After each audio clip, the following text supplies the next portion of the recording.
Good afternoon, everyone. This is Woody Collins with Congo Helping Hands, and we are here for another day of talking about Congo. And today I'm going to be answering your questions that you may have, but please drop those in the comment section.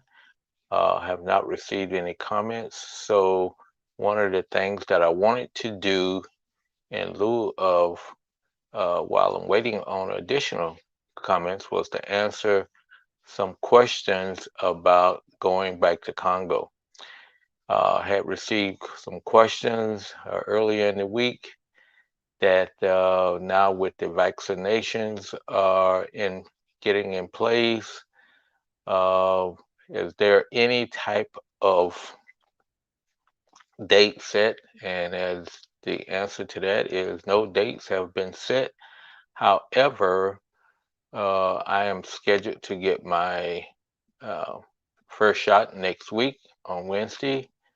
And so after I get the second one scheduled and get it under control, actually get it taken, maybe I may hedge the bet and really start seriously considering going over to the Congo. However, with the uh, South African variant and different things going on in Europe and in the UK, it's still really up in the air as to what I'm going to be doing. So let's go ahead and get to some news items. And I hope that you stick around because Uh, no, I guess I'll go ahead and start off with the hottest item. The hottest item is Ebola. Ebola is back in the news. Just saw a Reuters report in the last few minutes that said that one woman has died over in eastern Congo, and it's been verified that she had uh, Ebola. She was uh, in the hospital on Monday and actually died on Wednesday. So I guess they had to verify and do the lab work to verify that she actually, in fact, had Ebola, but that is been reported now through Reuters, and it's over in Eastern Congo.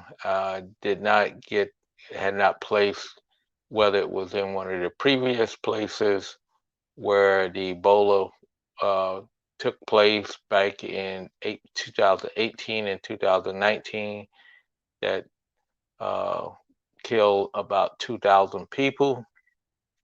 So we don't know for sure whether it's over in that area or not, but we hope that it's not because that one took over a year to get uh, under control, and it just, as a matter of fact, ended last, uh, I guess it was in June or July. It ended in June or July. So Ebola is back on the map in the Congo again.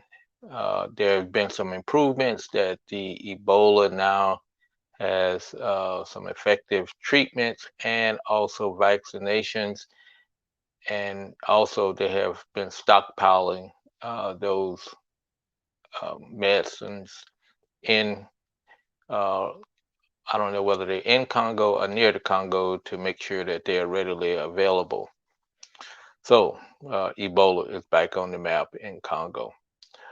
Second item I want to talk about that's kind of related to that is uh, Congo has, I guess, approved the use of drones to deliver medical equipment and, well, medical supplies and things. They tested it last year, and they had 164 flights, and those drones carried 32 kilograms, which is about 60, close to 70 pounds uh, of of uh, of medicines out to 14 different health facilities, and they have attributed that they were able to give 620 vaccinations to children and potentially saving their lives. So the use of drones, I think, will be widely used in Congo as it gets farther down the road, especially in cases like Ebola, to get the vaccinations that's necessary and medicines out to places because the road system is so bad in Congo that you cannot travel. It takes days to do it, where it would take only maybe an hour or so to do it by drone. And these places don't have places to land small planes and all that type of stuff. So drones could be very beneficial in the uh, speeding responses to the outbreaks like Ebola. Also, let's talk about another outbreak that's going on in the Congo, and this one is measles. Two of the northern health zones in North Ibangi and South Ibangi, they have reported 4,500 cases of measles among children 5 and under since mid-December. And to put this into context, there were 7,000 children, mostly children, that died in the 2019 to August of 2020 from measles. So measles in the Congo is very deadly. Part of it is so deadly is because the children are malnourished, so it has a devastating effect on them. So they've got 4,500 cases since mid December. So that is not good. And so that seems to be in two health zones. So it is spreading, uh, it appears. And finally, COVID-19 is still limping along as it may be. Congo, as of yesterday, they had reported 23,371 cases and with 678 deaths. And as always, I have to say with the footnote that it's probably a lot more. It's probably a lot more deaths than 678, and probably a lot more uh, cases.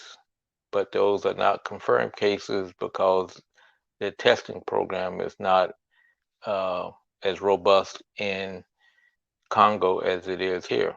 But then don't know how far it is up because in the Congo, it's a lot open. People don't, in buildings, people are not, uh, in a lot of places, it's, it's a lot open. So therefore, the infection rate is not as bad as it is in the United States. And it's a warmer climate and all those type things that probably is saving a lot of cases. But I would be willing to bet that it's higher than what's confirmed, but how much more, it still remains to be seen. So those are the news items that came across from the last week. And as I said, I'll repeat again, Ebola has appeared to on the map in Eastern Congo again, and so we hope that that is uh, taken care of, and the 70 people that they've identified that this woman was in contact with, they are checking up on them now to see whether she's spread it to these other people. And as we know, Ebola is a lot more deadly than the COVID-19. The death rate is somewhere above 60 to 70% death rate.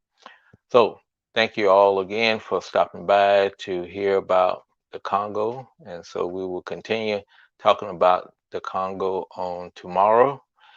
at 3 o'clock. Please stop by and check us out then. Also, you have the opportunity to go on Facebook and YouTube to catch the rebroadcast of our presentations. So take care, and we will talk with you later. So be good. Pretend, as always, let's get this pandemic under control by washing your hands and being safely socially distance ourselves and also wearing our masks.